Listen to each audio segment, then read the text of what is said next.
My name is Abigail Stewart, and I was born with a silver spoon in my mouth, as they say. Not that I realized it at first. When you grow up wealthy, you think everyone lives like you do. Our family owned the largest chain of pharmacies in the state, Stewart Pharmaceuticals. It wasn't just a business. It was my grandfather's legacy. He built it from nothing, and my father David inherited it when I was just a kid. The business became my father's whole identity. He'd walk into our massive Victorian house after work, loosen his expensive tie, and start talking about profit margins before even saying hello. Another record quarter, he'd announce at dinner, while my mother Margaret nodded approvingly, adjusting her pearl necklace. This is what I'm going to pass down to my children someday. My older brother James would just push his food around the plate during these conversations. Even at 12, while I was still playing with dolls, he was more interested in ancient civilizations than profit margins. He'd try to change the subject to his latest archaeological discovery from the backyard, but Dad would just wave it off. I was different, though. Even as a kid, I loved helping out at the pharmacies. By the time I was 14, I knew all our regular customers by name and could recite our inventory like the alphabet. Dad noticed. Now that's my girl, he'd beam when I'd tell him about helping an elderly customer find the right medication or suggesting a new display arrangement that increased sales. She's got business in her blood. The shift happened gradually. As James buried himself deeper in history books and archaeological journals, Dad started bringing me to business meetings. By 16, I was doing inventory counts and helping with basic accounting. "Watch and learn, Abigail," Dad would say, showing me how to review contracts. "This will all be yours someday." My mother was thrilled too. "Finally someone to carry on the family tradition properly," she'd say, giving me expensive business suits for my birthday, while James got cheap history books. I remember the day James announced he was going to study archaeology in college. We were having dinner in our formal dining room, the one with the crystal chandelier that cost more than most cars. "You're what?" Dad exploded, his fork clattering against the fine china. "David, please," Mom tried to calm him down, but her face showed she agreed with him. "It's what I love, Dad," James said quietly but firmly. "I've already been accepted to the program and Professor Anderson says I have real potential." "Potential to be poor," Dad shouted. "We're business people, not dirt scholars." I watched James's face set in that determined way I knew meant his mind was made up. "Then I guess I'm not a business person," he said, standing up from the table. That was the night everything changed. Dad turned all his attention and expectations to me. I was no longer just the backup plan. I was the future of Stewart Pharmaceuticals. The pressure was intense, but I loved it. Or at least I thought I did. Preston Business College was everything I dreamed of, prestigious, competitive, and full of other trust fund kids just like me. I felt right at home with my designer clothes and platinum credit card. That's when I met Zane. It was in the campus library of all places. I was struggling with a coding assignment when this guy at the next table noticed me cursing under my breath at my laptop. "Need some help?" he asked, sliding into the chair next to me. He had the kindest brown eyes I'd ever seen and a slight accent I couldn't place. That's how it started. Zane was brilliant. He'd gotten a full scholarship to study computer science and was at the top of his class. Everyone knew him. Professors would use his projects as examples. Other students would fight to have him on their team for group assignments. But he was so humble about it all. It took me 3 coffee study sessions to work up the courage to ask about his background. He told me matter-of-factly about his parents immigrating from Syria when he was little, about his dad working security and his mom cleaning houses, how he'd been coding since he was 12, teaching himself on a second-hand laptop. "I used to do freelance work after school," he said. "Had to help with the bills, you know." I didn't know, actually. I'd never had to worry about bills in my life. But something about the way he said it, no self-pity, just stating facts, made me admire him even more. We started dating a month later. Zane was different from the rich boys I'd grown up with. He opened doors because he was genuinely polite, not because etiquette class had drilled it into him. When he took me out, it was to small family-owned restaurants where the food was amazing and the owners knew him by name. 6 months in, he proposed, not with some massive diamond like my dad would have expected, Just a simple silver band he'd saved up for, given to me during a sunset walk through campus. It was perfect.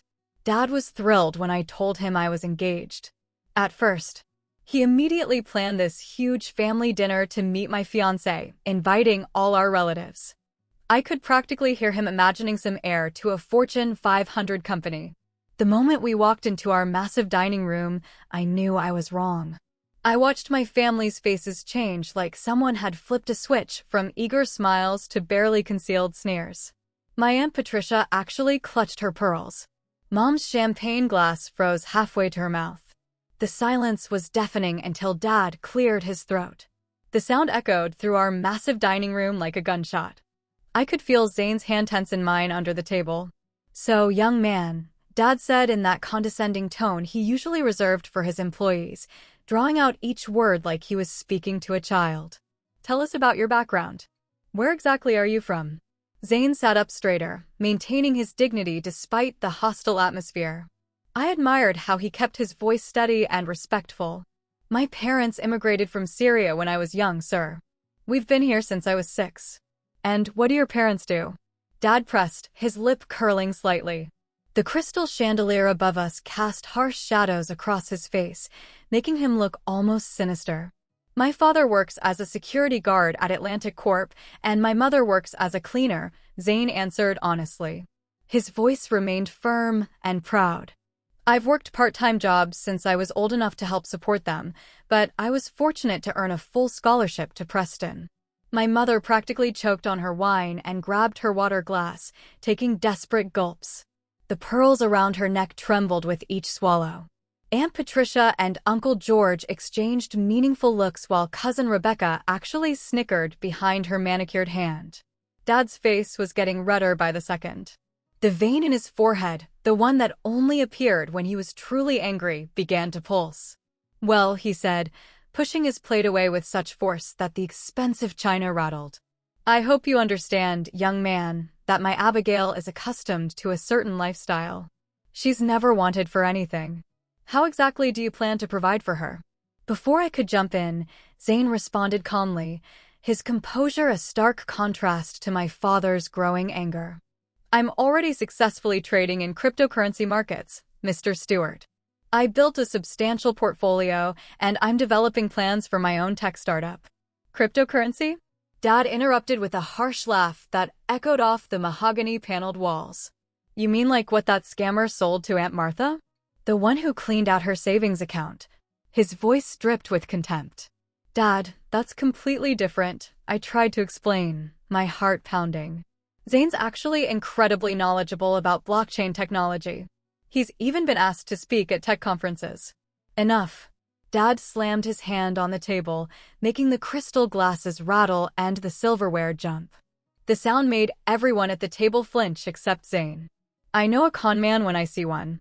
Your Aunt Martha thought she knew better too, didn't she?" Mr. Stewart," Zane attempted to explain, still maintaining his composure even as my father's face grew darker. "I understand your concerns, but I assure you—" "No, you don't understand." Dad stood up, his chair scraping against the hardwood floor with a screech that made my teeth hurt. He towered over the table, his hands planted firmly on the white tablecloth. "You're not suitable for my daughter. You're a migrant from a poor family. You don't understand our values, our way of life. You're not one of us." I watched in horror as my father, the man who'd taught me about business ethics and professional conduct, showed his true colors. The worst part was seeing how the rest of my family nodded along, as if he was just saying what they were all thinking. Dad wasn't done. His face twisted with rage as he jabbed his finger in Zane's direction. "I see right through you, you know that? You're just another gold digger with a sob story trying to get your hands on my daughter's inheritance." "David, please," Mom interrupted, but not to defend Zane. She turned to me with what she probably thought was a motherly expression. "Honey, you're too young for marriage. Finish college first. Come work at the company like we planned. There's plenty of time to think about marriage with someone more suitable." Uncle George cleared his throat. "He's probably just after the pharmacy chain, David. These people are clever that way. Remember the Martinez boy who tried dating Rebecca?" And Patricia chimed in, talking about Zane as if he wasn't even there. Same thing. They'll charm until they get what they want. I watched Zane's face as my family continued their verbal assault. He sat perfectly still, his expression composed, but I could see the slight tightening around his eyes, the way his knuckles whitened as he gripped his water glass. What kind of future could you possibly offer her? Dad sneered. Living in some tiny apartment, eating microwave dinners while you waste time on your imaginary internet money? That was it. Something inside me snapped. I stood up so quickly my chair fell backward with a crash. Stop it. All of you. Just stop. My voice shook with rage. You should be ashamed of yourselves. You're acting like entitled, prejudiced snobs. Abigail. Mom gasped, clutching her pearls. No, Mom. I'm done. I reached for Zane's hand. I've never been more embarrassed to be part of this family than I am right now. Come on, Zane. We're leaving. We walked toward the door, heads held high, while my relatives muttered and whispered behind us.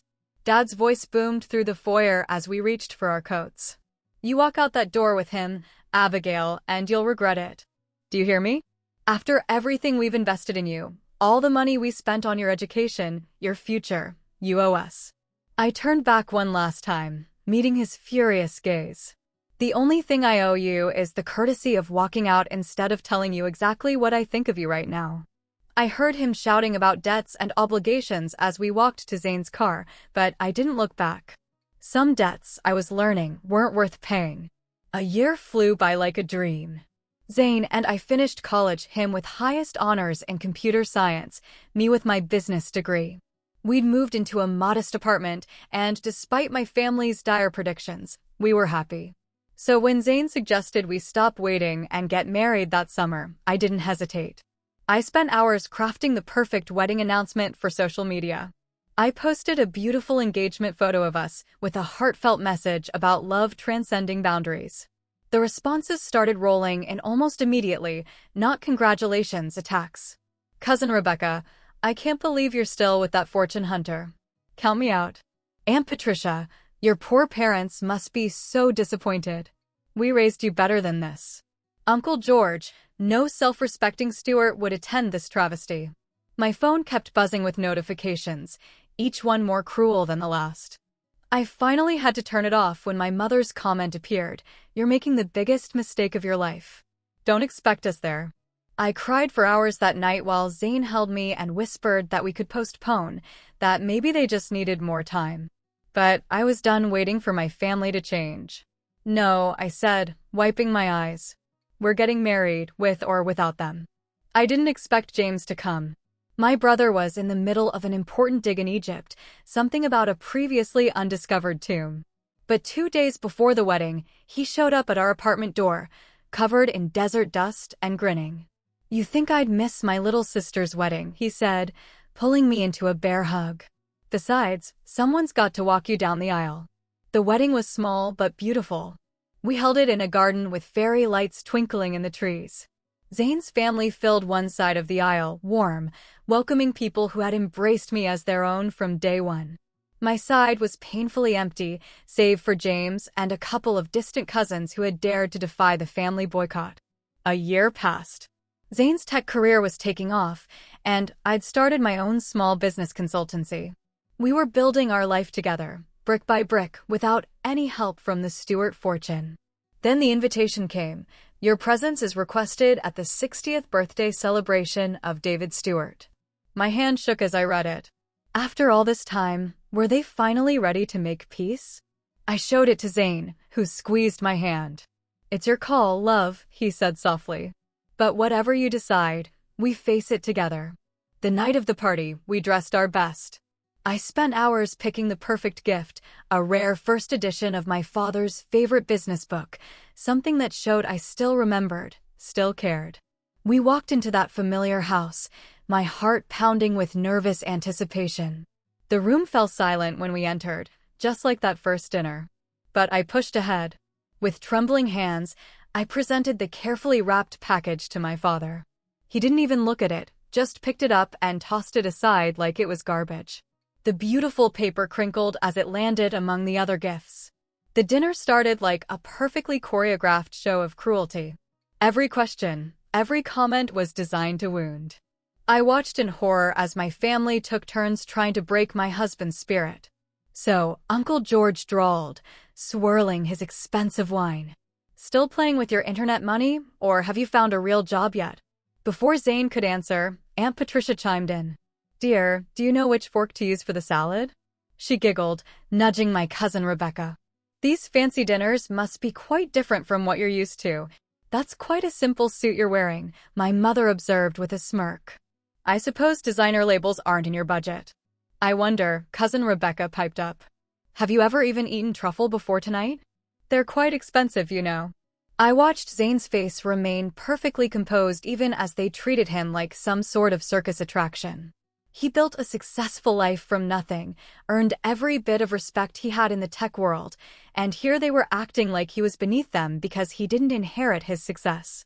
The breaking point came when my father raised his glass. You know, he announced to the table, loud enough to silence everyone.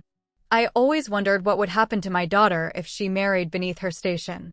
Tell me, boy, does she miss her credit cards, her shopping sprees, or have you managed to save enough from your little computer games to keep her in the lifestyle she deserves? Something snapped inside me. I stood up so fast my chair toppled backward. How dare you? I was shaking with rage. You sit here in your expensive clothes, in your massive house, acting like you're better than everyone else, when you're nothing but small, cruel people who've never earned a single thing in your lives. The room went dead silent. You think wealth makes you worthy? Look at yourselves. You're all so busy showing off your money that you've forgotten how to be human beings. Dad's face turned purple. He stood up, matching my stance. That's enough. I've had it with your ingratitude, your poor choices, your defense of this fortune hunter. He turned to face the table, raising his voice even louder. Let me make this absolutely clear. As of this moment, Abigail Stewart is no longer my daughter. She is disinherited, cut off completely. Then, with a theatrical flourish, he gestured to my cousin Michael, who'd been quietly grinning at the other end of the table. This is my new successor, my nephew who understands the value of family tradition, of maintaining our standards. The relatives burst into applause as Michael stood, bowing slightly. Thank you, Uncle David. I won't let you down like some people have. I looked around the table at these people I'd once called family, at my mother clapping enthusiastically for my replacement, at my cousins smirking with satisfaction, at my aunts and uncles nodding approvingly at my public humiliation. Come on, Zane, I said, taking my husband's hand. We're done here, permanently. The next few years passed like a whirlwind. Zane's cryptocurrency investments had been just the beginning. He used that capital to launch his own tech company, developing innovative AI solutions for businesses. Within 3 years, Tech Vision Enterprises was valued at over $500 million. The same internet money my father had mocked had transformed into an empire. I watched with pride as my husband's name began appearing in business magazines and tech journals. 30 Under 30, Most Innovative CEO, Tech Visionary of the Year. The accolades kept coming. But what made me proudest was how success hadn't changed him. He still opened doors for people, still remembered every employee's name, still wore simple clothes, though now they were tastefully expensive rather than cheap. I wanted to find my father and show him all these headlines, show him how wrong he'd been. But we hadn't spoken since that disastrous birthday dinner, and, honestly, I'd found peace in that silence. Then the invitation arrived. You are cordially invited to celebrate the wedding of Rebecca Stewart. I stared at the thick cream envelope in disbelief. The same cousin who'd mocked Zane's table manners, who'd made snide comments about his clothes, was now inviting us to her wedding.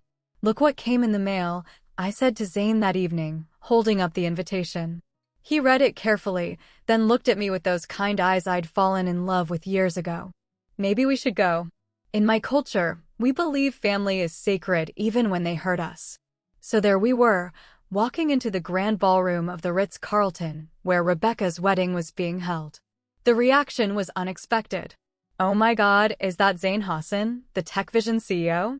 Did you see his interview in Tech Weekly? I heard he just closed a deal with Microsoft. Can I get a picture with you, Mr. Hassan? The same relatives who'd once looked down their noses at my poor immigrant husband were now falling over themselves to get his attention. Former critics were now eager fans, shoving business cards into his hands, asking for investment advice, begging for photos. I watched as Zayn handled it all with characteristic grace, smiling for photos, answering questions politely, making everyone feel heard and respected, even those who'd never shown him the same courtesy. "Your husband is absolutely brilliant," gushed Aunt Patricia, the same aunt who'd mocked his table manners years ago. "Did you know he was featured in Forbes?"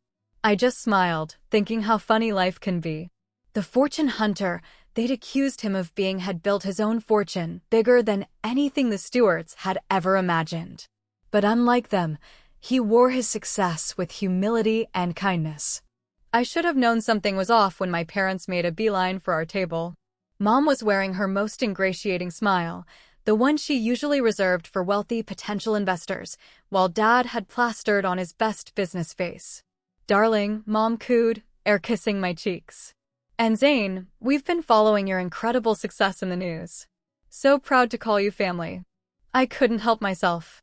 "Really? The same poor immigrant you couldn't bear to have at your table a few years ago."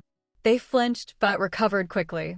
Dad cleared his throat, loosening his collar, which I noticed wasn't from his usual luxury brand. "Water under the bridge, sweetheart. Family is family, right?" Then came the real reason for their sudden change of heart. Over the wedding appetizers, the story spilled out. Michael, their precious replacement heir, had nearly destroyed Stewart Pharmaceuticals. In his eagerness to cut costs, he'd signed contracts with shady suppliers. Now they were facing multiple lawsuits for selling counterfeit medications. "The FDA is investigating," Dad said, his voice dropping to a whisper. "The banks won't touch us. We're in trouble, princess." "The legal fees alone," Mom dabbed at her eyes with her napkin. "We've had to mortgage everything." Dad reached across the table, placing his hand over Zayn's. "Son, I know we got off on the wrong foot, but you're family, and family helps family, right? We just need a loan to tide us over. A few million should do it." I saw Zayn's face soften with sympathy. My husband, always so quick to forgive, was already reaching for his checkbook. I placed my hand over his, stopping him.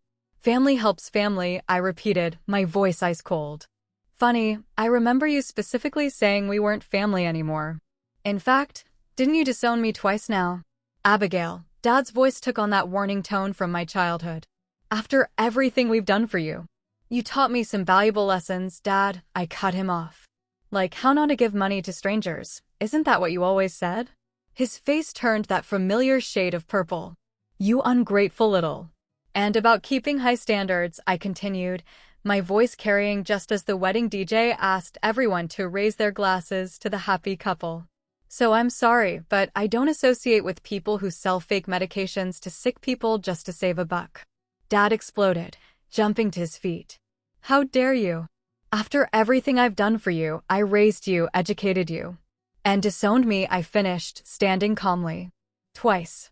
Let's make it 3 times. You can disown me again if you'd like, but it won't change my answer."